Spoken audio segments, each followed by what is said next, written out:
Hello everyone, welcome back to my channel. इस lecture में मैं आपको बताने वाला हूं महत्वपूर्ण शब्दावली इंडियन पॉलिटी की। इसके पहले हमने पंचायती राज्य डिस्कस कर चुके हैं दोस्तों। इंडियन पॉलिटी को हम कंटिन्यू कर रहे हैं, थोड़ा बहुत बचा है, प्रमुख शब्दावली बची है और उसके बाद कुछ प्रमुख अनुच्छेद और संविधान संशोधन रह गया है, तो उसको हम कंप्लीट करवाएंगे दोस्तों। तो कुछ कारणवश अभी मैं वीडियो नहीं डाल पा रहा था, तो मैं इंडियन पॉलिटी को जल्दी से कंप्लीट कराऊंगा और हम आगे कंटिन्यू करेंगे। आज हम महत्वपूर्ण शब्दावली डिस्कस करने वाले हैं। जो हमने इंडियन पॉलिटी इधर पढ़ चुके हैं वहीं से शब्दावली निकल के आई हुई है, जो डायरेक्ट परीक्षाओं में क्वेश्चन पूछ लिए जाते हैं, इसलिए हमको पूरी शब्दावली पता होना। तो देखिए, हम लुसेंट की बुक डिस्कस कर रहे हैं। जो भी यहाँ शब्दावली लिख रखी है उसके बारे में समझेंगे, उसके बारे में जानेंगे और क्या है, कैसे क्वेश्चन आते हैं उसको देखेंगे। तो आइए शुरू करते हैं दोस्तों, ज्यादा देरी ना करते हुए। यह लेक्चर मेरे द्वारा डिस्कस किया जा रहा है। My name is Vikram Khandelkar. हमारे इस चैनल को सब्सक्राइब करें, जल्दी हम इंडियन पॉलिटिक्स कंप्लीट कराने वाले हैं। तो आइए हम बात करेंगे सबसे पहले प्रमुख शब्दावली की। सबसे पहले बात करते हैं हम शून्य काल की। शून्य नाम से पता चल रहा है, जीरो नाम से पता चल रहा है शून्य काल, यानी 00 जब बजेगा, जब है ना, तो इसको पहले हम डिस्कस करते हैं। शून्य काल जानने के पहले मैं आपको जानकारी के लिए बता दूं कि संसद की कार्यवाही होती है दोस्तों। संसद, जो हमने संसद के बारे में पढ़े, संसद की कार्यवाही होती है। तो संसद की कार्यवाही जो है वो 11 से 12 बजे तक की होती है। देखो, संसद की कार्यवाही 11 से लेकर 6 बजे तक की होती है दोस्तों। सुबह 11 बजे से लेकर 6 PM यानी शाम के 6 बजे तक के संसद की कार्यवाही होती है। तो सबसे पहले संसद की कार्यवाही 11 बजे से शुरू होती है। तो 11 से 12 बजे का जो टाइम रहता है उसे प्रश्नकाल कहा जाता है दोस्तों। जो 11 से 12 बजे का जो टाइम होता है उसे प्रश्नकाल कहा जाता है। और 12 बजते जैसे ही 0 बज गए, 12 बज गए यानी 0 बज गए, पहले 0 बजते थे, तो 12 से लेके 1 बजे तक के को शून्यकाल कहा जाता है दोस्तों। 11 से 12 बजे तक के वो क्या बोलते हैं, प्रश्नकाल। वहां पे प्रश्न पूछे जाते हैं। 10 दिन पहले सूचना देकर, महासचिव को सूचना देकर वहां प्रश्न पूछे जाते हैं। वहां पे तारांकित प्रश्न, अतारांकित प्रश्न, अल्प सूचना प्रश्न और गैर सरकारी सदस्यों से प्रश्न पूछे जाते हैं दोस्तों। कहां पूछे जाते हैं, प्रश्नकाल के समय पूछे जाते हैं। 10 दिन के पहले सूचना देकर प्रश्नकाल के टाइम पे पूछे जाते हैं। प्रश्नकाल 11 बजे से लेकर 12 बजे तक के रहता है। 12 बजे के बाद 12 बजे से 1 बजे तक के आता है क्या, शून्यकाल। शून्यकाल कहा जाता है। इसमें बिना सूचना दिए प्रश्न पूछे जाते हैं। इसमें बिना सूचना दिए सीधे प्रश्न पूछे जाते हैं। तो 11 बजे से 12 बजे तक क्या रहता है, प्रश्नकाल रहता है। और 12 बजे से 1 बजे तक के रहता है शून्यकाल। उसके बाद 1 से लेकर 2 बजे तक के लंच होता है। इन लोग सब लंच वंच करते हैं और फिर बैठते हैं। और बैठने के बाद जो रहता है, यानी 2 से लेकर 6 बजे तक के चर्चा का टाइम होता है। 2 बजे से 6 बजे तक के क्या रहता है दोस्तों, चर्चा का टाइम।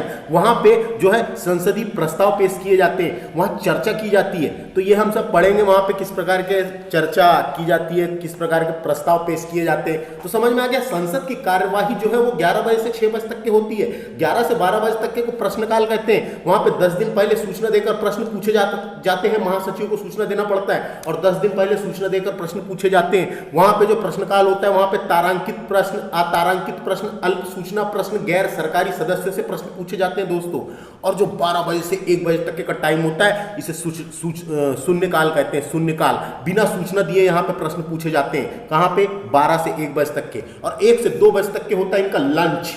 लंच के बाद ये बैठते हैं। 2 से लेकर 6 बजे तक के यहाँ चर्चा का विषय होता है, यहाँ प्रस्ताव पारित किया जाता है। तो हमको यहाँ क्या पढ़ना है दोस्तों, हमको यहाँ 12 से 1 वाला पढ़ना है, यानी शून्यकाल। तो देखो ये शून्यकाल लिख रखा है। तो संसद के दोनों सदनों के प्रश्नकाल के ठीक बाद, मैंने बताया अभी प्रश्नकाल कितने से कितना रहता है दोस्तों, 11 बजे से लेकर 12 बजे तक रहता है।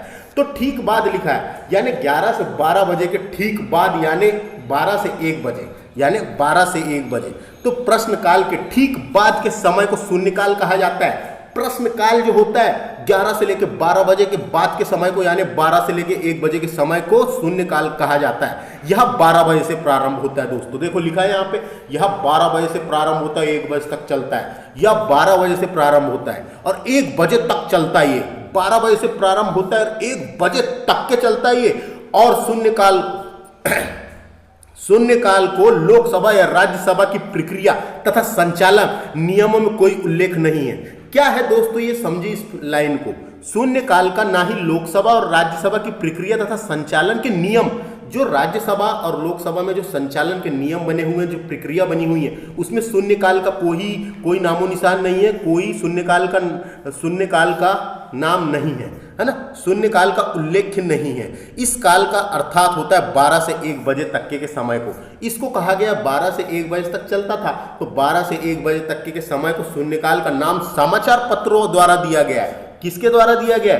जो समाचार पत्र, मीडिया, इनके द्वारा दिया गया 1962 के बाद। 1962 के बाद ये सब चर्चा में आया और पता चला जो 12 से लेके 1 बजे तक का जो टाइम है उसको शून्यकाल कहेंगे। उसमें बिना सूचना दिए प्रश्न पूछे जाते हैं। ये इसका उल्लेख जो है यहाँ की जो राज्यसभा और लोकसभा की जो प्रक्रिया और संचालन के जो नियम में बने हुए थे उसमें इसका उल्लेख नहीं था, इसका बाद में उल्लेख किया गया है। वो भी किसने किया है? तो सब ये मीडिया, समाचार पत्र, इनके माध्यम से इसको शून्यकाल कहा जाने लगा है। तो समझ में आ गया दोस्तों, ये बहुत आसान है। इस काल के दौरान सदस्य जो है, इस काल के दौरान जो सदस्य होते हैं वहां पे अविलंबनीय महत्व के मामलों को उठाते हैं। अविलंबनीय मामलों को उठाते। अविलंबनीय का मतलब क्या है? यहाँ पे अविलंबनीय का मतलब है लोक महत्व के विषय पर ध्यान दिलाना। जो वहां के सदस्य होते हैं अविलंबनीय महत्व के मामलों को उठाते हैं, यानी अविलंबनीय का मतलब होता है लोगों के महत्व के विषय पर ध्यान दिलाना। लोगों के महत्व के विषय पर ध्यान दिलाया जाता है कि लोगों के महत्व के लिए तुम क्या काम कर रहे हो। तो लोगों के यानी उसको हम बोल सकते हैं, शब्दावली का अगर अर्थ देखा जाए तो लोक महत्व के विषय पर ध्यान दिलाना होता है अविलंबनीय का मतलब। तो अविलंबनीय महत्व के मामलों को उठाते तथा उस पर तुरंत कार्यवाही चाहते। तो समझ में आ गया दोस्तों, बहुत आसान है। शून्यकाल समझ में आ गया। संसद के दोनों सदनों में प्रश्नकाल के ठीक बाद के समय को शून्यकाल कहा जाता है। प्रश्नकाल रहता है 11 से 12 बजे, 1 से 2 बजे तक के होता है लंच, और 2 से लेकर 6 बजे तक के चर्चा का टाइम होता है, जहां संसदीय प्रस्ताव पेश किए जाते हैं और वहां चर्चा की जाती है। तो समझ में आ गया। एक नोट लिख रखा है, इसको देखते हैं। वर्तमान में शून्यकाल 1 से 2 बजे तक चलता है। तो यहाँ पे नोट लिख रखा है, तो इसको एक बार देख लेना है। 1 से 2 बजे तक वर्तमान में चलता है, लेकिन अगर पूछा जाएगा पेपर में तो ये है 12 से 1 बजे तक के ही है शून्यकाल, याद रखना है। अब देखो, पहली शब्दावली समझ में आ गई दोस्तों। अब बात करेंगे हम सदन का स्थगन। सबसे पहले आपको जानकारी के लिए यहाँ पे स्थगन का मतलब पता होना। स्थगन का मतलब होता है कुछ समय के लिए रोकना। स्थगन का मतलब क्या होता है दोस्तों? कुछ समय के लिए रोकना।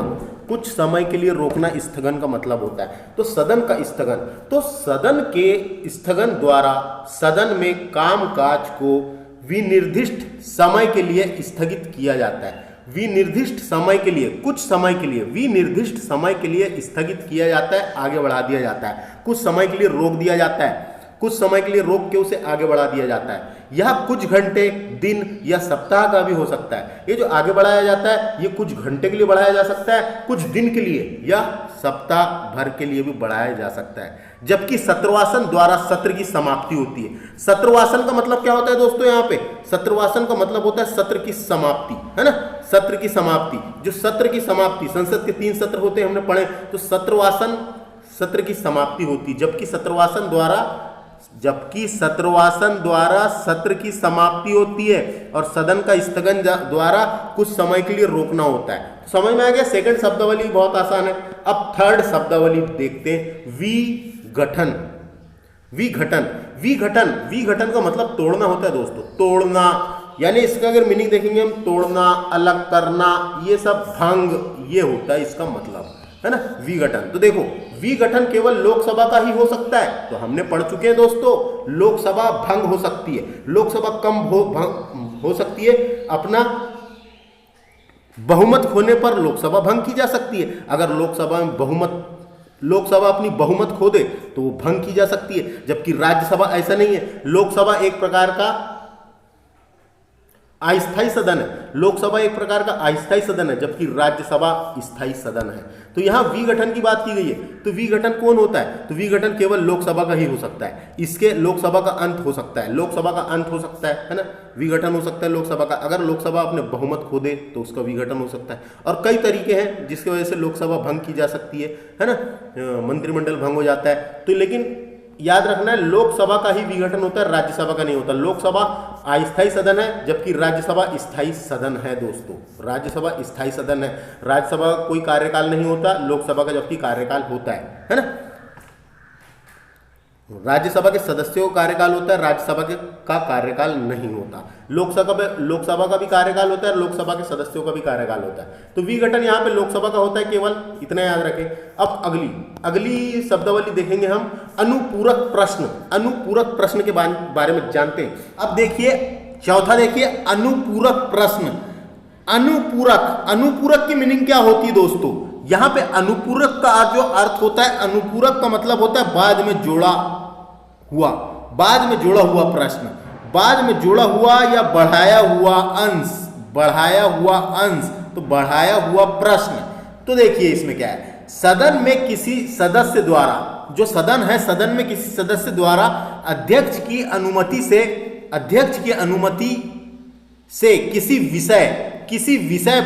किसी विषय पर बाद में जोड़ा गया प्रश्न जिसके संबंध में उत्तर दिया जा चुका है, उसके बाद उसमें और कोई प्रश्न उठता है तो बाद में जोड़ा गया प्रश्न के स्पष्टीकरण हेतु अनुपूरक प्रश्न पूछे जाते हैं। के स्पष्टीकरण हेतु अनुपूरक प्रश्न पूछने जाने की अनुमति प्रदान की जाती है, उसे ही अनुपूरक प्रश्न कहते हैं। तो अनुपूरक प्रश्न का मतलब समझ में आ गया आपको? अनुपूरक का मतलब बाद में जोड़ा गया प्रश्न, यानी पहले कोई प्रश्न का उत्तर मिल चुका है, उसका स्पष्टीकरण के लिए फिर से कोई प्रश्न पूछना, उसी के ऊपर जोड़ के कोई प्रश्न पूछा गया है, उसे ही अनुपूरक प्रश्न कहा जाता है। ये शब्दावली आपको समझना है। अब बात करेंगे हम तारांकित प्रश्न। तारांकित प्रश्न, तो मैंने संसद की कार्यवाही आपको बताया था। संसद की कार्यवाही जो 12 से लेके 1 बजे तक के शून्यकाल होता है ना, तो शून्यकाल होता है। तो दोस्तों वहां पे प्रश्न भी पूछे जाते हैं। सदस्य जो है मंत्रियों से प्रश्न पूछते हैं, तो कौन से प्रश्न पूछते हैं? तो एक होता है तारांकित प्रश्न होता है, एक होता है अतारांकित प्रश्न। तारांकित प्रश्न और अतारांकित प्रश्न, तो इसके बारे में समझना है दोस्तों। सबसे पहले तारांकित प्रश्न के बारे में। तारांकित प्रश्न ओरल होते हैं दोस्तों। ये ओरल प्रकृति के होते हैं। ओरल को क्या बोल सकते हैं हम? ओरल यानी मौखिक होते हैं, मुंह से पूछे गए, लिख के नहीं, सिर्फ मुंह से पूछे गए। तो ओरल होते हैं दोस्तों। ओरल एक दिन में 20 प्रश्न पूछे जाते हैं। इसमें एक दिन में 20 प्रश्न पूछे जाते हैं और एक सदस्य जो है वो 5 प्रश्न पूछ सकता है ना, जिसे पूरक प्रश्न भी कहा जाता है। पूरक प्रश्न। तो तारांकित प्रश्न ओरल प्रकृति के होते हैं, मौखिक होते हैं, याद रखना है। देखो अब जिन प्रश्नों का उत्तर सदस्य तुरंत सदन में चाहता है, जिस प्रश्नों का उत्तर सदस्य पूछते हैं मंत्रियों से, सदस्य तुरंत सदन में चाहता है, उसे तारांकित प्रश्न कहा जाता है। तारांकित प्रश्नों का उत्तर मौखिक होता है। मैंने बताया ना अभी, ओरल होता है, ओरल प्रकृति के होते हैं, याद रखना है। मौखिक दिया जाता है तथा तारांकित प्रश्नों के अनुरूप अनुपूरक प्रश्न भी पूछे जाते हैं। अब भी हमने पढ़े अनुपूरक प्रश्न जो बाद में जोड़े गए प्रश्न होते हैं, तो अनुपूरक प्रश्न भी पूछे जा सकते हैं। इस प्रश्न पर तारा लगाकर अन्य प्रश्न से इसका भेद किया जाता है। तारा लगाकर अन्य प्रश्न से इसका भेद किया जाता है। तो तारांकित प्रश्न समझ में आ गया, ओरल प्रकृति के होते हैं, बस इतना याद रखना है। अब बात करते हैं अतारांकित प्रश्न। तो ये रिटन यानी लिखित रूप के होते हैं दोस्तों। रिटन लिखे हुए होते हैं प्रश्न। जिन प्रश्नों का उत्तर सदस्य लिखित चाहता है, जिन प्रश्नों का उत्तर सदस्य जो होता है मंत्रियों से पूछता है तो लिखित में चाहता है, उन्हें ही अतारांकित प्रश्न कहा जाता है दोस्तों। उन्हें ही अतारांकित प्रश्न कहा जाता है। ये रिटर्न में चाहिए होते हैं। एक दिन में 230 प्रश्न पूछे जाते हैं। इसमें 230 प्रश्न पूछे जाते हैं एक दिन में, है ना। समझ में आ गया, बहुत आसान है। अतारांकित प्रश्नों का उत्तर सदन में नहीं दिया जाता। अतारांकित प्रश्नों का उत्तर सदन में नहीं दिया जाता, क्योंकि तुरंत लिख के तो दे नहीं सकते, सदन में नहीं दिया जाता। इन प्रश्नों के अनुपूरक प्रश्न नहीं पूछे जाते। इसमें अनुपूरक प्रश्न नहीं पूछे जा सकते। अनुपूरक प्रश्न कहाँ से पूछे जा सकेंगे? अनुपूरक प्रश्न तो बाद में जोड़े गए प्रश्न होते हैं। अब जब बाद में जोड़े गए प्रश्न पूछेंगे तो फिर वो लिख के देने के लिए टाइम लगेगा। तो याद रखना है, इसमें अनुपूरक प्रश्न नहीं पूछे जाते। ये तुरंत भी नहीं दिया जाता इसका, क्योंकि लिख के देना होता है, तो बाद में देंगे, लिख के देना है तो, है ना। तो समझ में आ गया, बहुत आसान है दोस्तों। तारांकित प्रश्न पूछा जाएगा। तारांकित ओरल प्रकृति की होती है। एक दिन में 20 क्वेश्चन पूछे जा सकते हैं। एक सदस्य जो है 5 क्वेश्चन पूछता है ना। अतारांकित प्रश्न यहाँ समझ में आ गया। ये रिटर्न में चाहिए होते हैं, लिखित होते हैं, और ये मौखिक होते हैं ऊपर वाले तारांकित, है ना। दोनों आसान है। अब अगला 7वां नंबर का शब्दावली पढ़ते हैं, जिसका नाम है स्थगन प्रस्ताव। अगली शब्दावली है स्थगन प्रस्ताव। स्थगन की मीनिंग पता होना दोस्तों आपको। स्थगन की मीनिंग अगर आपको पता रहेगी तो आप इसको आसानी से बना लेंगे। स्थगन का मतलब होता है कुछ समय के लिए रोकना, कुछ समय के लिए रोकना। तो स्थगन प्रस्ताव पेश करने का मुख्य उद्देश्य किसी अविलंबनीय लोक महत्व के मामले की ओर सदन का ध्यान आकर्षित करना है। अविलंबनीय का मतलब क्या होता है, यहाँ पे ये समझना जरूरी है। अविलंबनीय का मतलब होता है लोक महत्व के विषय पर ध्यान दिलाना।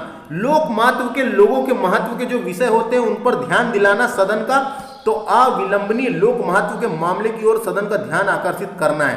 जब इस प्रस्ताव को स्वीकार कर लिया जाता है, तब सदन इस अविलंबनीय लोक महत्व के निश्चित मामले पर चर्चा करने के लिए सदन का नियमित कार्य रोक देता है। इस प्रस्ताव को पेश करने के लिए न्यूनतम 50 सदस्य की स्वीकृति आवश्यक है। दोस्तों ये पूछा जा सकता है, स्थगन प्रस्ताव पेश करने के लिए न्यूनतम 50 सदस्यों की स्वीकृति आवश्यक है। कितने सदस्य? 50 सदस्य। स्थगन प्रस्ताव समझ में आ गया। अब हम नेक्स्ट डिस्कस करेंगे अल्प सूचना प्रस्ताव। जो प्रश्न अविलंबनीय लोक महत्व के हों, जो प्रस्ताव अविलंबनीय लोक महत्व के हों। अविलंबनीय का मतलब मैंने बताया लोक महत्व के विषय पर ध्यान दिलाना या ध्यान देना। लोक महत्व के हो तथा उनका साधारण प्रश्न के लिए निर्धारित 10 दिन की अवधि, साधारण प्रश्न के लिए निर्धारित 10 दिन की अवधि के कम सूचना देकर पूछा जा सकता है। इसे ही अल्प सूचना प्रश्न कहा जाता है। इसे ही अल्प सूचना प्रश्न कहा जाता है। तो समझ में आ गया दोस्तों, अल्प सूचना प्रश्न ये 10 दिन से भी कम दिन का सूचना देकर पूछे जाते हैं, यानी 10 दिन की अवधि से भी कम सूचना देकर, 10 दिन पहले सूचना देकर पूछे जाते हैं, उसे ही अल्प सूचना प्रश्न कहलाता है। ये भी ओरल प्रकृति के होते हैं, ओरल मौखिक होते हैं, याद रखना है। अब बात करेंगे हम नेक्स्ट शब्दावली, जिसका नाम है संचित निधि। संचित निधि को इंग्लिश में कंसोलिडेटेड फंड कहा जाता है। दोस्तों याद रख लो, संचित निधि क्या होती है मैं आपको जानकारी के लिए बता दूं तो भारतीय संविधान के अनुच्छेद 2661 के अनुसार 2661 के तहत स्थापित यह एक ऐसी निधि है जिसमें समस्त राजस्व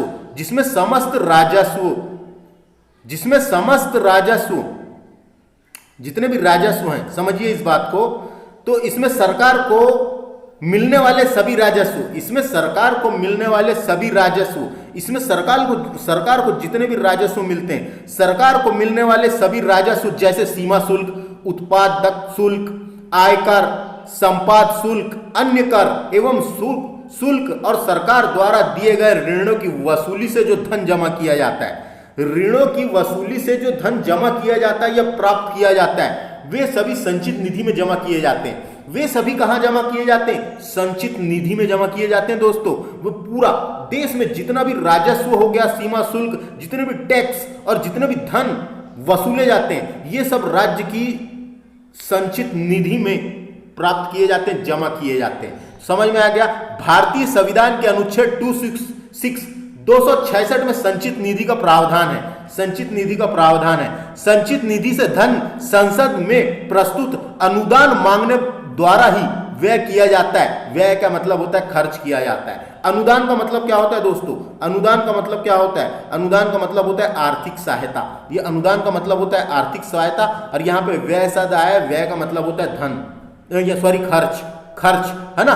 तो संचित निधि से धन संसद में प्रस्तुत अनुदान का मतलब संसद बताती कि आर्थिक सहायता चाहिए, अनुदान मांगों के द्वारा ही व्यय यानी खर्च किया जाता है। राज्यों को करों एवं शुल्कों में से इनका अंश देने के बाद जो धन बचता है, राज्यों को करों एवं शुल्कों में से इसका अंश देने के बाद जो धन बचता है उस निधि में डाल दिया जाता है। जो भी धन बचता है उस निधि में डाल दिया जाता है। राष्ट्रपति, उपराष्ट्रपति, नियंत्रण एवं महालेखा परीक्षक आदि के वेतन तथा भत्ते इसी निधि पर भारित होते हैं, इस निधि से ही दिया जाता है। आगे समझ, राष्ट्रपति, उपराष्ट्रपति, नियंत्रण एवं महालेखा परीक्षक आदि के भत्ते लिखा हुआ है यहाँ पे, आदि। तो इनके अलावा बहुत से ऐसे पदाधिकारी बड़े बड़े जिनके वेतन भारत के संचित निधि से दिया जाता है, आदि लिख रखा है यहाँ पे, आदि के वेतन भारत की संचित निधि से दिया जाता है। समझ में आ गया? संचित निधि में पूरा टैक्स जमा होता है, पूरे देश में जितनी भी राजस्व प्राप्त किए जाते हैं वो जमा होता है दोस्तों। और उसको, इससे यहां से भी पैसा निकालना आसान नहीं है, यहां से भी पैसा निकालना आसान नहीं है। यहां से पैसा निकालने के लिए आपको विनियोग विधेयक पारित करना पड़ता है, उसके बाद निकलता है। विनियोग विधेयक पारित किया जाता है। तो विनियोग विधेयक क्या है दोस्तों? सरकार द्वारा संचित निधि से रकम निकालने की मंजूरी दिलाने के लिए संसद में प्रस्तुत विधेयक को विनियोग विधेयक कहा जाता है। संसद में प्रस्तुत विधेयक, जो यहां से पैसा निकालने के लिए संसद में प्रस्तुत विधेयक, जो वहां से पैसा निकालना है जिस विधेयक से, तो सरकार द्वारा संचित निधि से रकम निकालने को मंजूरी दिलाने के लिए संसद में प्रस्तुत विधेयक विनियोग विधेयक कहलाता है। बस इसका प्रावधान 114 अनुच्छेद किसका? विनियोग विधेयक का 114 में है, 114 में। तो इसके बारे में ये शब्दावली आगे आएगी जब हम और अच्छे से पढ़ेंगे। तो संचित निधि समझ में आ गया, कंसोलिडेटेड फंड कहा जाता है। अब बात करेंगे हम आकस्मिक निधि। अब देखते हैं आकस्मिक निधि, इसे इंग्लिश में कंटिजेंसी फंड कहा जाता है दोस्तों, ये कंटिजेंसी फंड। तो संविधान के अनुच्छेद 266 में क्या था दोस्तों? संचित निधि। उसके अगले ही अनुच्छेद में 267 में है आकस्मिक निधि के अनुसार भारत सरकार एक आकस्मिक निधि की स्थापना करेगी, एक आकस्मिक निधि की स्थापना करेगी। इस जमा धन राशि का व्यय यानी खर्च, इस जमा धन राशि का व्यय विधि द्वारा स्थापित प्रक्रिया के अनुसार किया जाता है, विधि द्वारा प्रक्रिया के अनुसार किया जाता है। संसद की स्वीकृति के बिना, यह समझिए यहां पे, संसद की स्वीकृति के बिना इस मंद से धन निकाला जा सकता है। यानी संसद की स्वीकृति की जरूरत नहीं है, संसद की स्वीकृति के बिना मंद से धन निकाला जा सकता है। विशेष परिस्थितियों में राष्ट्रपति अग्रिम रूप से निधि से धन निकाल सकते हैं। यानी कि मान लो देश में कोई चीज की पैसे की जरूरत पड़ रही है तो सीधे निकाल सकते हैं, राष्ट्रपति सिग्नेचर करेगा और वहां से पैसा आकस्मिक निधि से डायरेक्ट निकल जाएगा। संसद में प्रस्ताव पारित करने की जरूरत नहीं है, संसद की स्वीकृति के बिना भी निकाला जा सकता है, ये समझना है। यहां पे विनियोग विधेयक पारित करना पड़ता है, लेकिन यहां पे ऐसा नहीं है। लेकिन आकस्मिक निधि में पैसा आता कहां से? तो संचित निधि से ही आकस्मिक निधि में पैसा आके जमा किया जाता है इमरजेंसी के लिए, इमरजेंसी के टाइम पे तुरंत तत्काल। मान लो एग्जांपल के लिए मैं आपको बता दूं, जैसे कोरोना वैक्सीन बनाने के लिए पैसे की जरूरत पड़ रही थी, तो अब यहां पे संचित निधि से नहीं निकाला गया वो पैसा, आकस्मिक निधि से निकाला गया। क्यों? क्योंकि संचित निधि से पैसा निकालने के लिए तो वहां पे प्रक्रियाओं से गुजरना पड़ेगा, संसद की प्रक्रियाओं से गुजरना पड़ेगा, उसमें टाइम लग सकता है 10-20 दिन। लेकिन यहां पे ऐसा नहीं है। आकस्मिक निधि में राष्ट्रपति जैसे ही साइन सिग्नेचर करके हमारे को ये इमरजेंसी, इसके लिए फंड की जरूरत है, तो डायरेक्ट यहाँ से निकल सकता है। जैसे मान लो कि आप राज्यों में देखें, जैसे कोरोना वैक्सीन के लिए पैसे की जरूरत पड़ रही है, तो सीधे वहाँ का राज्यपाल, राज्यों में भी आकस्मिक निधि होती है, आकस्मिकता निधि होती है, आकस्मिक निधि होती है, तो वहाँ से राज्यपाल सीधे सिग्नेचर करके पैसा डायरेक्ट निकाल लिया जाता है, वहाँ प्रस्ताव पारित यानी वो आकस्मिक निधि से निकाला जाता है दोस्तों। तो समझ में आ गया है, बहुत आसान है। यहाँ पे जो लिखा है उसको पढ़ लीजिए। संचित निधि अनुच्छेद 266, 266 में संचित निधि है, 267 में आकस्मिक निधि है। आकस्मिक निधि, आकस्मिक का मतलब ये होता है दोस्तों कि अचानक होने वाला, अचानक होने वाला। आकस्मिक की जो मीनिंग होती है अचानक होने वाला। अब बात करेंगे अगली टर्मोलॉजी की हम, आधे घंटे की चर्चा। नाम से पता चल रहा है आधे घंटे की चर्चा, इसमें आधे घंटे चर्चा करते होंगे, आधे घंटे की चर्चा। और ये भी एक प्रकार का इसमें प्रश्न पूछे जाते हैं, है ना, इसमें प्रश्न पूछे जाते हैं, आधे घंटे की चर्चा में प्रश्न पूछे जाएंगे। तो आधे घंटे की चर्चा में तारांकित, अतारांकित एवं अल्प सूचना प्रश्न का उत्तर पूर्ण न होने पर, पूर्ण ना होने पर पूछे जाते हैं, यानी उत्तर किसी ने दे चुका है लेकिन उसमें और इनको उसमें कुछ उत्तर की कमी लग रही है, स्पष्टीकरण के लिए पूछे जाते हैं, स्पष्टीकरण के लिए पूछे जाते हैं, तो आधे घंटे की चर्चा को डिस्कस करेंगे। जिन प्रश्नों का उत्तर सदन में दे दिया गया हो, देखो दे दिया गया है, उत्तर दे दिया गया है, उन प्रश्नों में उत्पन्न होने वाले मामलों पर, उन प्रश्नों में उत्पन्न होने वाले मामलों पर चर्चा लोकसभा में सप्ताह के 3 दिन होती है, सिर्फ लोकसभा में होती है, सप्ताह में सिर्फ 3 दिन होती है, यथा सोमवार के दिन, बुधवार और शुक्रवार को बैठक के अंतिम घंटे में, बैठक के अंतिम घंटे में है दोस्तों, बैठक के अंतिम घंटे में की जाती है। राज्यसभा में ऐसी चर्चा का दिन होता है, उसके सभापति नियत करे, जो सभापति चाहता है राज्यसभा का उस दिन होता है, ये 5 से 5:30 बजे के बीच हो सकती है ना। ऐसी चर्चा का विषय पर्याप्त लोक महत्व का होना चाहिए, जो चर्चा होगी जिस प्रश्न पर वो पर्याप्त लोक महत्व के विषय का होना चाहिए, ऐसा कुछ भी नहीं पूछ सकते, लोक महत्व के विषय का होना चाहिए। विषय हाल ही में किसी तारांकित, अतारांकित या अल्प सूचना प्रश्न का रहा हो, जिसके उत्तर में किसी तथ्यात्मक मामले का स्पष्टीकरण आवश्यक हो। ऐसी चर्चा को उठाने की सूचना कम से कम 3 दिन पूर्व दी जानी चाहिए, डायरेक्ट पूछा जा सकता है। कम से कम कितने दिन? 3 दिन पूर्व देनी चाहिए। आ गया समझ? आधे घंटे की चर्चा समझ में आ गया। जो प्रश्न का उत्तर दे दिया गया है, तारांकित, अतारांकित और अल्प सूचना प्रश्न का उत्तर दे दिया गया है, और किसी सदस्य को ये लगता है कि इसमें और स्पष्टीकरण की जरूरत है, कुछ कमियां हैं या और कुछ जानकारी है, तो वो पूछ सकता है। उसी को बोलते हैं आधे घंटे की चर्चा। सिर्फ आधा घंटा होती है, 5 से 5:30 बजे तक के, है ना, बस आधे घंटे की चर्चा की जाती है। समझ में आ गया। अब बात करेंगे नेक्स्ट, अल्पकालीन चर्चाएं। अब देखिए अल्पकालीन चर्चाएं, इसको इंग्लिश में शॉर्ट टर्म डिसीजन कह सकते हैं। भारत में इस प्रथा की शुरुआत 1953 के बाद हुई थी दोस्तों। इसमें लोक महत्व के प्रश्न पर सदन का ध्यान आकर्षित किया जाता है। इसमें लोक महत्व के प्रश्न पर सदन का ध्यान आकर्षित किया जाता है, यानी सदन में चर्चा चल रही होती है, चर्चा चल रही होने के बाद उनको ऐसा लगता है कि इसके अलावा कोई और महत्वपूर्ण निर्णय यानी महत्वपूर्ण चर्चा जरूरी है, तो उसके बारे में उसमें चर्चा की जाती है, और जो जिसमें ध्यान आकर्षित किया जाता है, जो वर्तमान में चल रही घटनाएं हैं, प्रश्न है, उसके ऊपर ध्यान आकर्षित किया जाता है। ऐसी चर्चा के लिए स्पष्ट कारण सहित सदन में महासचिव को सूचना देना आवश्यक है। जो सदन के महासचिव होते हैं उनको सूचना देना आवश्यक है। इस सूचना पर कम से कम 2 अन्य सदस्य के हस्ताक्षर लेना भी आवश्यक है दोस्तों। तो 2 अन्य सदस्य के हस्ताक्षर लेना भी आवश्यक है। तो समझ में आ गया शॉर्ट टर्म डिसीजन। देखिए अब अगली बात करेंगे हम विनियोग विधेयक। अब भी हमने पढ़े थे विनियोग विधेयक के बारे में संचित निधि के समय। तो विनियोग विधेयक क्या होता है दोस्तों, तो मैंने इसके बारे में आपको बता चुका था वहां पे। विनियोग विधेयक, तो विनियोग विधेयक संसद यानी सरकार द्वारा संचित निधि से रकम निकालने को मंजूरी दिलाने के लिए संसद में प्रस्तुत विधेयक विनियोग विधेयक कहलाता है। इसकी चर्चा संविधान में 114 अनुच्छेद में है। आर्टिकल 114 में इसकी चर्चा है विनियोग विधेयक की। तो विनियोग विधेयक में भारत की संचित निधि पर भारत की व्यय की पूर्ति यानी खर्चे की पूर्ति के लिए अपेक्षित धन तथा सरकार के खर्च हेतु अनुदान की मांग शामिल होती है। सरकार के खर्च हेतु अनुदान की मांग शामिल होती है विनियोग विधेयक में। भारत की संचित निधि से कोई धन विनियोग विधेयक के अधीन ही निकाला जा सकता है। समझ में आ गया। विनियोग विधेयक पारित करना होता है, उसके बाद ही संचित निधि से धन निकाला जाता है। तो संचित निधि से धन निकाला जाता है। जो संचित निधि में धन होता है उसका यूज करना है अनुदान के लिए, आर्थिक सहायता के लिए देश में, और जो भी योजनाएं चल रही हो, जो भी फंड है, इन सब फंड के लिए विनियोग विधेयक पारित करके संचित निधि से धन निकाला जाता है। इसकी चर्चा अनुच्छेद 114 में है और संचित निधि की चर्चा अनुच्छेद 266 में है, याद रखें। संसद की अनुमति से ही संचित निधि से धन निकाला जाता है, और संसद की अनुमति जो है संसद में विनियोग विधेयक पारित करना होता है।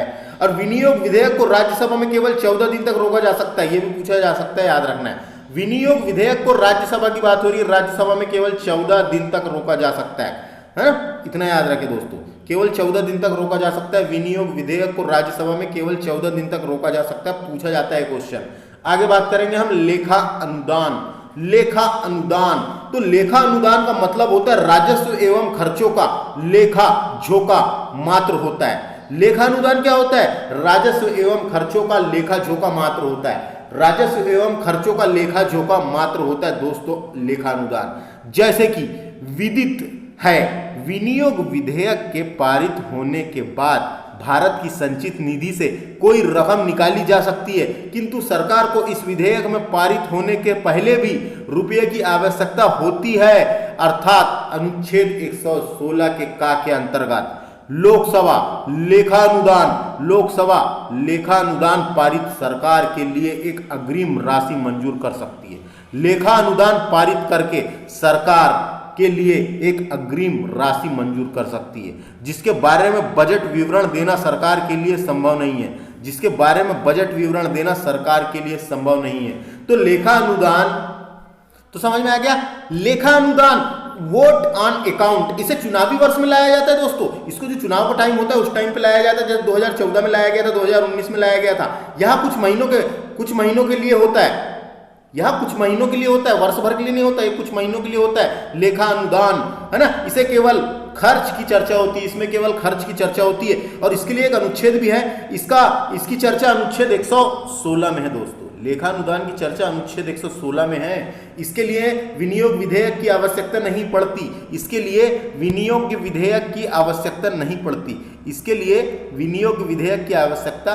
पड़ती, लेखा अनुदान वोट ऑन अकाउंट याद रखना है, अनुच्छेद 116। इसके लिए विनियोग विधेयक की आवश्यकता नहीं होती, चुनाव वर्ष में लाया जाता है, यह अनुच्छेद 116 याद रखें।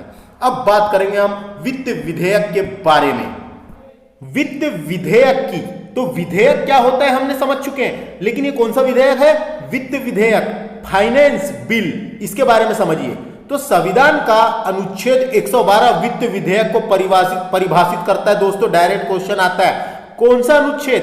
अनुच्छेद 112 जो है वित्त विधेयक को परिभाषित करता है। जिन वित्तीय प्रस्तावों को सरकार आगामी वर्ष के लिए सदन में प्रस्तुत करती है, जो भी वित्तीय प्रस्तावों को सरकार आगामी वर्ष के लिए सदन में प्रस्तुत करती है, उसे वित्तीय प्रस्ताव को मिलाकर वित्त विधेयक की रचना होती है। उन वित्तीय प्रस्ताव को मिलाकर वित्त विधेयक की रचना होती है। सामान्यतः वित्त विधेयक उस विधेयक को कहते हैं जो राजस्व या व्यय से संबंधित है। जो राजस्व या व्यय से संबंधित है, व्यय का मतलब होता है खर्च, यानी धन प्लस खर्च। जो धन आया हुआ जो धन है, आया हुआ धन से कौन कौन से विकासात्मक कार्य किए गए हैं। विकासात्मक कार्य का मतलब जैसे कि बोल सकते हैं कोई पुल बनाने, रोड बनाने, सैलरी देने किसी को, तो ये कौन कौन से विकासात्मक कार्य किए गए हैं उस धन से, उसे वित्त विधेयक कहा जाता है, वित्त विधेयक से संबंधित होता है। तो यहां समझ में आ गया। सामान्यतः वित्त विधेयक उस विधेयक को कहते हैं जो राजस्व या व्यय से संबंधित है। राजस्व या व्यय से संबंधित है, व्यय का मतलब यहां पे खर्च से संबंधित है। खर्च से संबंधित है। जो धन आया सरकार के पास, आए हुए धन से कौन कौन से विकासात्मक कार्य किए गए हैं, कौन से खर्च किए गए हैं विकासात्मक कार्य के लिए, वो सभी खर्च को वित्त विधेयक कहा जाता है। जबकि धन विधेयक अलग है दोस्तों, हम आगे पढ़ेंगे, और वित्त विधेयक अलग है। वित्त विधेयक कौन कौन सा धन आया, वो है धन विधेयक। अब धन को खर्च किए, व्यय से संबंधित लिखा हुआ है ना, खर्च किए, तो खर्च करे, कहां कहां खर्च किए, वो सब वित्त विधेयक कहलाते। खर्च किया हुआ पैसा वित्त विधेयक में आता है, उस विधेयक में लिखे हुए रहते हैं। समझ में आ गया। जो राजस्व या व्यय से संबंधित विधेयक होते हैं, राजस्व या यानी हम बोल सकते हैं दोस्तों कि धन प्लस खर्च इज इक्वल टू वित्त विधेयक, और धन विधेयक में केवल धन आता है। समझ में आ गया। तो समझ में आ गया। संसद में प्रस्तुत सभी वित्त विधेयक धन विधेयक हो सकते हैं। क्या बोला गया है? संसद में जो भी वित्त विधेयक प्रस्तुत होते वो धन विधेयक नहीं हो सकते कहा गया दोस्तों, इसको याद रखना है। संसद में प्रस्तुत सभी वित्त विधेयक धन विधेयक नहीं हो सकते। क्यों होंगे? धन विधेयक अलग होता है, वित्त विधेयक अलग होता है। धन विधेयक धन आने की प्रक्रिया है, और वित्त विधेयक खर्च करने की प्रक्रिया है। वित्त का मतलब ही होता है धन, दौलत, संपत्ति। तो समझ में आ गया। वित्त विधेयक धन विधेयक है या नहीं? वित्त विधेयक धन विधेयक है या नहीं? इसे प्रमाणित करने का अधिकार केवल लोकसभा अध्यक्ष को है। इसे प्रमाणित करने का अधिकार केवल लोकसभा अध्यक्ष को है। तो अब वित्त विधेयक आएगा तो समझ में आ जाएगा, बहुत आसान है। वित्त विधेयक आपको याद रखना है, अच्छे से एक बार इसको समझना है। वित्त विधेयक है ना, अनुच्छेद 112 है ना, क्यों लाया जाता है? तो विकासात्मक कार्य करने के लिए लाया जाता है, विकासात्मक कार्य करने के लिए। जैसे कोई ब्रिज बन रहा है, किसी को तनख्वाह देनी है, ये सब उसी के अंतर्गत आते हैं। देखो दोस्तों, वित्त विधेयक भी दो प्रकार के होते हैं, एक कैटेगरी ए और एक कैटेगरी बी। एक कैटेगरी ए होती है और एक कैटेगरी बी होती है ना। तो ये दोनों को तो राष्ट्रपति के पूर्व अनुमति के बिना लाया जा सकता है, केवल लोकसभा में प्रारंभ होता है। ये जो कैटेगरी ए है ये केवल लोकसभा में लाया जाता है। सबसे पहले जो कैटेगरी ए है वो केवल लोकसभा में लाया जाता है, लेकिन कैटेगरी बी संसद के कोई भी सदन में प्रारंभ किया जा सकता है ना। राज्यसभा इसे अस्वीकार कर सकती है। ये जो वित्त विधेयक होता है इसे राज्यसभा अस्वीकार कर सकती है। और ये दोनों लाते हैं जब संयुक्त अधिवेशन भी लाया जा सकता है, संयुक्त अधिवेशन भी लाया जा सकता है। तो वित्त विधेयक धन प्लस व्यय, धन प्लस खर्च को वित्त विधेयक कहेंगे, है ना। अभी आपको पूरा समझ में आ जाएगा जब हम धन विधेयक को डिस्कस करेंगे। धन विधेयक के बारे में जानते हैं दोस्तों यहां से, तो आपको पूरा समझ में आ जाएगा। धन विधेयक, धन विधेयक, धन विधेयक का विशेष प्रावधान अनुच्छेद 110 में है। तो देखिए, धन विधेयक, मनी बिल की बात करेंगे यहां पे, तो संसद में राजस्व एकत्र करने, संसद में राजस्व एकत्र करने, संसद में राजस्व एकत्र करने और अन्य प्रकार से धन से संबंधित विधेयक को धन विधेयक कहते हैं। धन से संबंधित विधेयक को धन विधेयक कहते हैं दोस्तों। समझ में आ गया। यहां पे एक डेफिनेशन आपको पता होना, ये राजस्व का मतलब लिखा क्या है यहां पे, संसद में राजस्व एकत्र करने। तो राजस्व का मतलब क्या होता है दोस्तों? तो सरकार द्वारा वसूले जाने वाले सभी प्रकार के कर और शुल्क, सरकार द्वारा वसूले जाने वाले सभी प्रकार के कर और शुल्क, निवेशों पर प्राप्त ब्याज और लाभांश तथा विभिन्न सेवाओं के बदले प्राप्त धनराशि को राजस्व कहा जाता है। धनराशि को राजस्व कहा जाता है। तो यहां बताया गया धन विधेयक क्या है, तो संसद में राजस्व एकत्र करने अथवा अन्य प्रकार के धन से संबंधित विधेयक को, अन्य प्रकार के धन से संबंधित विधेयक को, अन्य प्रकार के कोई भी धन से संबंधित विधेयक हो, अन्य प्रकार के कोई भी धन से संबंधित विधेयक को धन विधेयक कहते हैं। संविधान का अनुच्छेद 110, संविधान का अनुच्छेद 110 के 1 के उपखंड का से लेके छा तक के उल्लेखित विषयों से संबंधित विधेयक को धन विधेयक कहा गया है। वहां पे का से लेके छा तक के उसकी परिभाषा उसमें उल्लेख किया गया है कि ये धन विधेयक हो सकते हैं। धन विधेयक केवल लोकसभा में ही पेश किया जाता है, ये याद रख लेना है आपको। धन विधेयक केवल लोकसभा में ही पेश किया जाता है। धन विधेयक को राष्ट्रपति पुनर्विचार के लिए लौटा नहीं सकता। क्यों नहीं लौटा सकता? तो लाने के पहले ही राष्ट्रपति से पूछ लिया जाता है, परमिशन ले लिया जाता है, राष्ट्रपति को बता दिया जाता है कि हम धन विधेयक ला रहे हैं। तो लाने के बाद जब राष्ट्रपति के पास जाता है तो राष्ट्रपति इसे पुनर्विचार के लिए नहीं लौटा सकता, क्योंकि उसको पहले ही बता दिया जाता है कि हम धन विधेयक लेके आए हैं। समझ में आ गया। अब धन विधेयक क्या है देखिए, बहुत आसान है, समझिए इसको। धन विधेयक, इसका निर्माण कौन करता है? इसका निर्माण लोकसभा अध्यक्ष के द्वारा किया जाता है। धन विधेयक का निर्माण लोकसभा अध्यक्ष के द्वारा किया जाता है। राष्ट्रपति के पूर्व अनुमति से लाया जा सकता है, यानी कि राष्ट्रपति के पूर्व अनुमति से लाया जाता है। राष्ट्रपति से पूर्व अनुमति, उससे अनुमति लेकर लाया जाता है। इसीलिए तो राष्ट्रपति पुनर्विचार के लिए इसे नहीं लौटा सकता, पहले ही पूछ लेते हैं, इसलिए राष्ट्रपति इसको पुनर्विचार के लिए लौटा नहीं सकता। इसे सबसे पहले लोकसभा में प्रस्तुत किया जाता है, डायरेक्ट क्वेश्चन आता है, इसे सबसे पहले लोकसभा में प्रस्तुत किया जाता है और राज्यसभा इसे केवल 14 दिन तक रोक सकती है। राज्यसभा जो होती है इसको केवल 14 दिन तक रोक सकती है दोस्तों, याद रखना है। राज्यसभा इसको केवल 14 दिन तक रोक सकती है। 14 दिन के अंदर अगर राज्यसभा ने पारित नहीं की तो अपने आप ये पारित कहलाता है। राज्यसभा इसे केवल 14 दिन तक रोक सकती, कभी पूछा जा सकता है। इस पर संयुक्त अधिवेशन नहीं बुलाया जाता दोस्तों, याद रखना है। जो धन विधेयक होते हैं इसके ऊपर संयुक्त अधिवेशन नहीं बुलाया जाता। धन विधेयक, मनी बिल की बात कर रहे थे हम, तो मनी बिल की परिभाषा अनुच्छेद किसमें दी गई है? 110 में डायरेक्ट पूछा जाता है। अनुच्छेद 110 में मनी बिल की परिभाषा दी गई है। तो अब देखो यहां पे समझ में आ गया, संसद में राजस्व एकत्रित करने और अन्य प्रकार के धन से संबंधित विधेयक। तो राजस्व की डेफिनेशन मैंने बता दिया आपको। राजस्व तो देखो यहां पे कोई भी टैक्स अगर आया, कोई भी टैक्स वसूला जाता है, सरकार का ऋण, जो सरकार का जो कर्ज होता है दोस्तों, ये भी इसके अंतर्गत आता है। टैक्स आ गया एक, सरकार का ऋण या इसको बोल सकते हैं हम कर्ज, ये भी धन विधेयक है कि नहीं। संचित तथा आकस्मिक निधि में परिवर्तन होता है, जो संचित और आकस्मिक निधि में जो पैसा आता है, धन आता है, वो भी धन विधेयक के अंतर्गत आता है। धन विधेयक है या नहीं, इसका निर्णय कौन लेता है? लोकसभा अध्यक्ष देता है। लोकसभा अध्यक्ष ने जैसे ही विधेयक को पढ़ा, उसमें अगर टैक्स की बात की गई है, उसमें कर्ज की, ऋण की बात की गई है, संचित निधि की बात की गई है, आकस्मिक निधि में पैसे की बात जहां भी होगी, धन की बात जहां भी होगी, वो सब धन विधेयक है, ये लोकसभा अध्यक्ष बताता है। तो लोकसभा अध्यक्ष निर्णय लेता है कि धन विधेयक है या नहीं। जैसे ही पैसे की बात आई, टैक्स की बात आई, टैक्स वसूला गया, सब धन विधेयक है। ऋण, कर्ज, जो देश कर्ज लेता है दूसरे देशों से, वो भी सब धन विधेयक में आएंगे। संचित निधि, आकस्मिक निधि, ये दोनों धन विधेयक में आते हैं। तो ये समझ में आ गया, धन विधेयक है या नहीं, ये लोकसभा अध्यक्ष देख के बताता है। जैसे ही उसने देखा टैक्स की बात की गई है, धन विधेयक है। सरकार का ऋण, कर्ज की बात, संचित निधि, आकस्मिक निधि में परिवर्तन हुआ, पैसे में कुछ उतार चढ़ाव आया, जो भी आया, तो धन विधेयक है। लेकिन आपको याद रखना है, और कुछ कुछ ऐसे मनी होते जो धन विधेयक नहीं है, जैसे कि जुर्माना।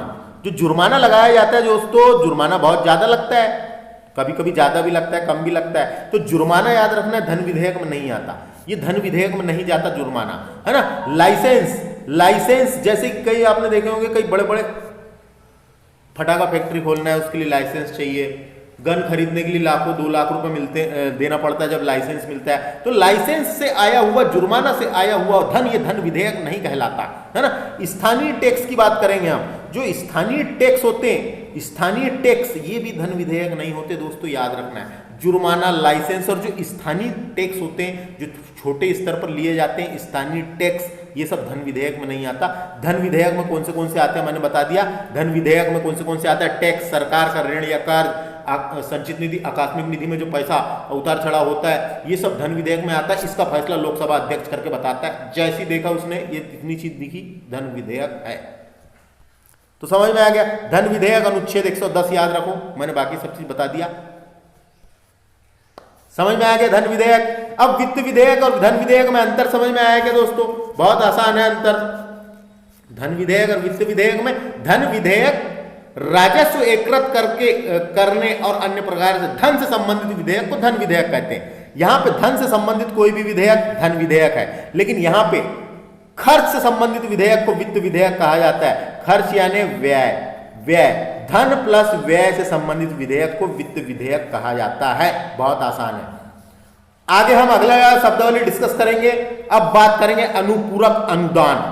अनुपूरक अनुदान, तो देखिए, यदि विनियोग्य विधेयक द्वारा किसी विशेष सेवा पर चालू वर्ष के लिए व्यय किए जाने के लिए प्राधिकृत कोई राशि अपर्याप्त पाई जाती है या वर्ष में बजट में उल्लेखित ना की गई हो, किसी अन्य सेवा पर खर्च की आवश्यकता उत्पन्न हो जाती है, तो राष्ट्रपति एक अनुपूरक अनुदान संसद के समक्ष पेश करवाएगा। अनुपूरक अनुदान, विनियोग विधेयक दोनों में एक ही प्रक्रिया विहित होती है। अनुपूरक अनुदान और विनियोग विधेयक पारित करना हो तो दोनों के लिए एक ही प्रक्रिया विहित होती है। तो इसके बारे में देखेंगे। समझ में आ गया। अनुपूरक अनुदान जो है ये राष्ट्रपति के द्वारा लाया जाता है किसी सेवा में खर्च की आवश्यकता पड़ने पर।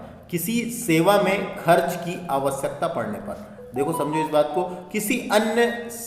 किसी नई सेवा पर खर्च की आवश्यकता उत्पन्न होती है जब राष्ट्रपति अनुपूरक अनुदान संसद के समक्ष प्रस्तुत करेगा, करवाएगा और ला सकता है। इसकी वही प्रक्रिया है जो विनियोग विधेयक में होती है, विनियोग विधेयक को पारित करने के लिए होती है। अब बात करते हैं हम 8वें नंबर की शब्दावली जिसका नाम है बजट सत्र। देखिए अगली शब्दावली 8वें नंबर की बजट सत्र। यह सत्र फरवरी के दूसरे या तीसरे सप्ताह के सोमवार में प्रारंभ किया जाता है। डायरेक्ट क्वेश्चन आता है दोस्तों, बजट सत्र कब पेश किया जाता है? फरवरी में। फरवरी के दूसरे या तीसरे सप्ताह के सोमवार को आरंभ होता है। इसे बजट सत्र इसलिए कहते हैं क्योंकि इस सत्र में आगामी वित्तीय वर्ष का अनुदान बजट प्रस्तुत किया जाता है। आगामी वित्तीय वर्ष का पूरा अनुदान बजट प्रस्तुत किया जाता है, विचारित और पारित किया जाता है। इसमें विचारित और पारित किया जाता है। तो समझ में आ गया बजट सत्र क्या होता है। बजट सत्र से क्वेश्चन पूछे जाते हैं। बजट सत्र तो आपने पढ़े होंगे संसद के 3 सत्र होते हैं। संसद के 3 सत्र होते हैं दोस्तों। एक सत्र होता है बजट सत्र जो फरवरी से मई तक पेश किया जाता है। फरवरी से मई तक पेश किया जाता है बजट सत्र। मानसून सत्र होता है एक दोस्तों जो जुलाई से अगस्त में पेश किया जाता है, मानसून सत्र। एक शीतकालीन अधिवेशन या सत्र होता है दोस्तों जो नवंबर दिसंबर में पेश किया जाता है। तो समझ में आ गया, बहुत आसान है। अगला देखेंगे सामूहिक उत्तरदायित्व। सामूहिक उत्तरदायित्व तो अनुच्छेद जो है 75 अनुच्छेद 75 का 3 जो है के अनुसार मंत्रिपरिषद लोकसभा के प्रति सामूहिक रूप से उत्तरदायी होती है। लोकसभा के प्रति जो मंत्रिपरिषद बनाया जाता है वो लोकसभा के प्रति सामूहिक रूप से उत्तरदायी होता है। इसका अभिप्राय यह है कि वह अपने पद पर तब तक बनी रह सकती है जब तक निम्न सदन अर्थात लोकसभा में बहुमत का समर्थन प्राप्त हो। बहुमत का समर्थन प्राप्त हो। लोकसभा में जब तक बहुमत का समर्थन प्राप्त है तब तक ही मंत्रिपरिषद रह सकता है। बहुमत होने पर मंत्रिपरिषद भी समाप्त हो जाता है। लोकसभा का विश्वास होते ही मंत्रिपरिषद को तुरंत त्यागपत्र करना होगा, तुरंत त्यागपत्र करना होता है। तो सामूहिक उत्तरदायित्व तो अनुच्छेद जो 75 है संविधान का अनुच्छेद 75 का 3 मंत्रिपरिषद जो है वो सामूहिक रूप से लोकसभा के प्रति उत्तरदायी होगी, याद रखना है। अब बात करेंगे हम अगली कटौती प्रस्ताव। तो इसमें कटौती की जाती है तो क्या होता है, सत्ता पक्ष द्वारा, जिसकी सत्ता है, जिसकी सरकार है, सत्ता पक्ष द्वारा सदन की स्वीकृति के लिए प्रस्तुत अनुदान की मांग में से किसी भी प्रकार की कटौती विपक्ष द्वारा रखे गए प्रस्ताव को कटौती प्रस्ताव कहा जाता है। ये कटौती प्रस्ताव किसके द्वारा रखा जाता है, विपक्ष के द्वारा रखे गए प्रस्ताव को कटौती प्रस्ताव कहा जाता है। सरकार की नीतियों की अस्वीकृति को दर्शाने के लिए, सरकार की जो नीतियां होती है, सरकार की नीतियों को दर्शाने के लिए विपक्ष द्वारा प्रातः 1 रुपये की कटौती का प्रस्ताव किया जाता है, जिसका अर्थ यह भी होता है कि प्रस्ताव मांग के मुद्दों पर स्पष्ट उल्लेख किया जाए। जो मुद्दे होते हैं उसका स्पष्ट उल्लेख चाहता है विपक्ष, है ना। तो कटौती प्रस्ताव लाया जाता है। इसको आप देख लीजिए एक बार। अविश्वास प्रस्ताव, अविश्वास हो जाता है तो विपक्ष द्वारा ही लाया जाता है। अब देखिए अविश्वास प्रस्ताव। अविश्वास प्रस्ताव सदन के विपक्षी दल के किसी भी सदस्य द्वारा रखा जाता है। कौन रखता है, विपक्षी दल के किसी भी सदस्य के द्वारा रखा जाता है। प्रस्ताव में पक्ष के कम से कम 50 सदस्यों का होना आवश्यक है। प्रस्ताव में जो पक्ष होता है विपक्षी दल, उसमें कम से कम 50 सदस्यों का होना आवश्यक है तथा प्रस्ताव प्रस्तुत किए जाने के 10 दिन के अंदर इस पर चर्चा होनी भी आवश्यक है। प्रस्ताव किए जाने के 10 दिन के भीतर भी इस पे चर्चा होना आवश्यक है। चर्चा के बाद अध्यक्ष मतदान द्वारा निर्णय की घोषणा करता है। तो फिर अध्यक्ष जिसके तरफ मतदान देता है वो पार्टी जीत जाती है, उसके तरफ उसका बहुमत ज़्यादा हो जाता है और वो निर्णय की घोषणा करता है। तो अविश्वास प्रस्ताव भी समझ में आ गया। अब बात करेंगे हम अगला। अब देखिए नेक्स्ट टर्म है मूल प्रस्ताव। मूल प्रस्ताव अपने आप में संपूर्ण प्रस्ताव होते हैं दोस्तों। मूल प्रस्ताव जो होते हैं वो अपने आप में संपूर्ण प्रस्ताव होते हैं जो सदन के अनुमोदन के लिए पेश किए जाते हैं। जो सदन के अनुमोदन का यहाँ पर क्या है, सहमति प्रकट करने के लिए। अनुमोदन की मीनिंग क्या होती है, सहमति, सदन की सहमति के लिए पेश किए जाते हैं। मूल प्रस्ताव को इस तरह से बनाया जाता है कि उससे संसद के फैसले की अभिव्यक्ति हो सके। जो संसद का फैसला होता है उसकी अभिव्यक्ति हो सके, यानी उसका अभिव्यक्ति यानी विवरण हो सके, संसद के फैसले की विवरण हो सके। निम्नलिखित प्रस्ताव को मूल प्रस्ताव होते हैं। मूल प्रस्ताव कौन से होते हैं उनको समझना है। तो राष्ट्रपति के अभिभाषण पर धन्यवाद प्रस्ताव, ये भी एक प्रकार का मूल प्रस्ताव है। अविश्वास प्रस्ताव भी मूल प्रस्ताव है। इस प्रस्ताव के माध्यम से सदन का कोई सदस्य मंत्रिपरिषद से अपना अविश्वास व्यतीत करता है और यदि यह प्रस्ताव पारित हो जाता है तो मंत्रिपरिषद को त्यागपत्र देना पड़ता है। लोकसभा का अध्यक्ष, लोकसभा के उपाध्यक्ष या राज्यसभा के सभापति के निर्वाचन के लिए या हटाने के लिए जो प्रस्ताव पेश किए जाते हैं वो भी सब मूल प्रस्ताव है। विशेषाधिकार प्रस्ताव जो है ये भी एक प्रकार का मूल प्रस्ताव है। यह प्रस्ताव संसद के किसी भी सदन द्वारा पेश किया जाता है जब उसे यह प्रतीत होता है कि मंत्रिपरिषद के किसी सदस्य ने संसद में झूठ तथ्य प्रस्तुत करके सदन के विशेषाधिकार का उल्लंघन किया है तो विशेषाधिकार प्रस्ताव भी मूल प्रस्ताव होते हैं। तो मूल प्रस्ताव क्या है, समझ में आ गया? कोई दिक्कत नहीं है। स्थानापान प्रस्ताव, स्थानापान प्रस्ताव, जो प्रस्ताव, अगली टर्म क्या है, स्थानापाना प्रस्ताव क्या होते हैं सुनिए। जो प्रस्ताव मूल प्रस्ताव के स्थान पर, जो प्रस्ताव मूल प्रस्ताव के स्थान पर और उसके विकल्प के रूप में पेश किए जाते हैं, ऑप्शन के रूप में पेश किए जाते हैं,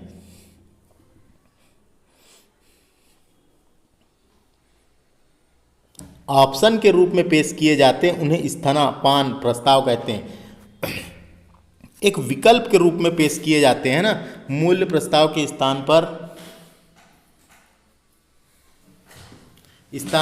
एक उसके विकल्प के रूप में, ऑप्शन के रूप में पेश किए जाते हैं, उसे ही स्थानापान प्रस्ताव कहते हैं, याद रखिए। अनुषंगी प्रस्ताव, अनुषंगी प्रस्ताव क्या होता है जानना जरूरी है हमें।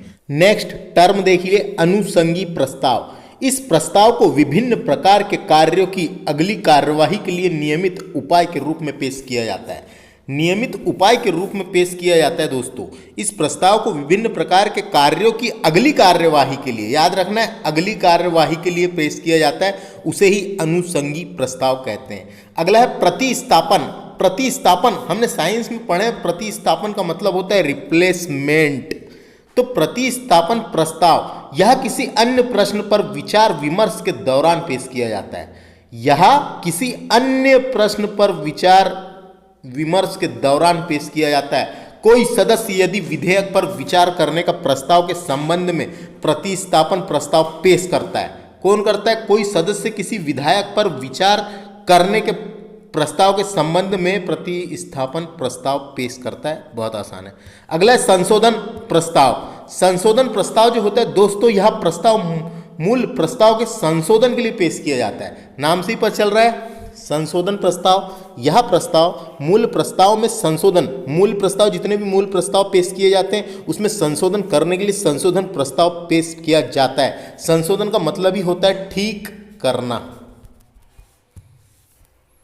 अगला है अनियमित दिन वाले प्रस्ताव। जिस प्रस्ताव को अध्यक्ष द्वारा स्वीकार या अस्वीकार किया जा सकता है।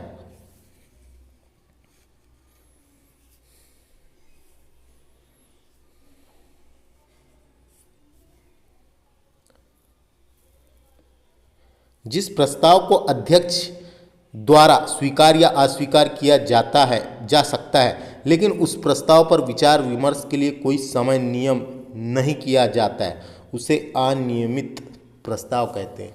जिसके लिए समय नियत नहीं किया जाता उसे ही अनियमित यानी बिना समय के अनियमित प्रस्ताव कहते हैं। उसे अनियमित दिन वाला प्रस्ताव कहा जाता है। तो इस लेक्चर में दोस्तों हम यहीं तक के टर्म डिस्कस करते हैं, इसके बाद के लेक्चर में करेंगे। वीडियो बहुत ज़्यादा लंबा हो गया है और लंबा होने की वजह से आप लोग फिर देखते नहीं ढंग से।